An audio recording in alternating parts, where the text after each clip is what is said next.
When you get these things, two things working, you're going to have a fantastic company that's going to be solid. But you've got to operate with that level of values and that level of ethics.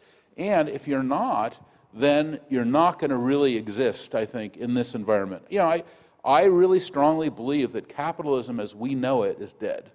That we're going to see a new kind of capitalism. And that new kind of capitalism that's going to emerge is not the Milton Friedman capitalism that it's just about making money. Right. And if your orientation is just about making money, I don't think you're going to hang out very long as a CEO or a founder of a company. You have to be more than that in today's world. You certainly have to be more than that in San Francisco. And that's because you need that have to be more than right? that in our tech industry as well. Yeah, and that's because you need that support of your employees. You need their faith, their trust in what you're trying to do, right? Well, if trust isn't your highest value, then you have to ask yourself what is.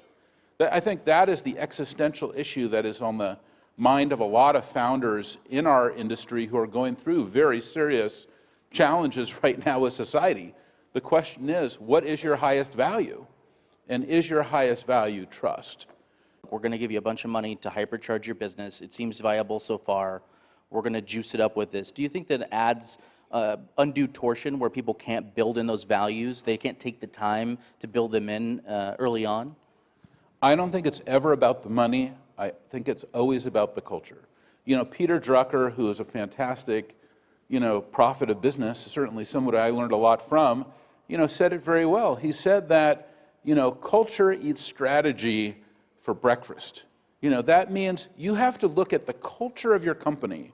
You have to look at the culture of yourself as a leader. Who are you?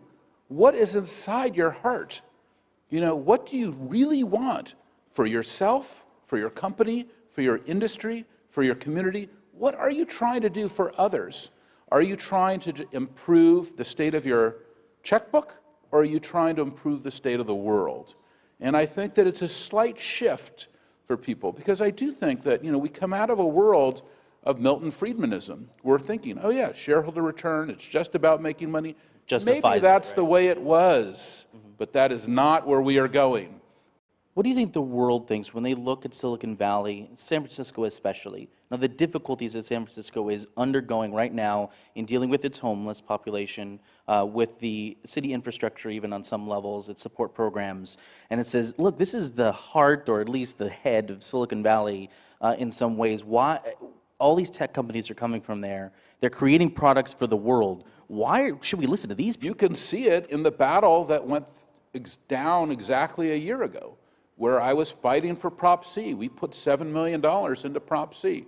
This is what we wanted to achieve. We're trying to tax ourselves. We wanted to pay 0.5% of our revenues to directly address the homeless problem, which we need significantly more funding for in San Francisco, and this was going to give $30 million a month, and I was fighting some of the other leaders in Silicon Valley who do not want to give up their profits or their revenue, and they don't care. And they're not investing in local programs. They are not supporting. It's really a tale of two worlds. And I feel that very strongly. It got played out really well. Now, 62% of the votes in San Francisco came in for Prop C, but it's still not paying out because we didn't get to 66%. Okay. That's why it's in the courts. And then if the courts actually determine that that was a fair vote, then it will be enacted, which is what we all want.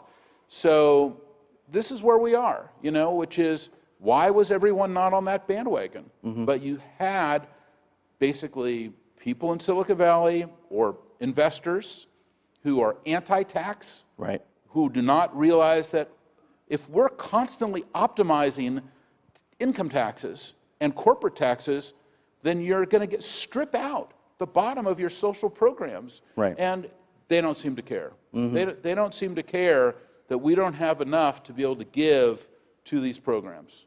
And that's what has to change, not just in our city, but in our industry and probably every industries.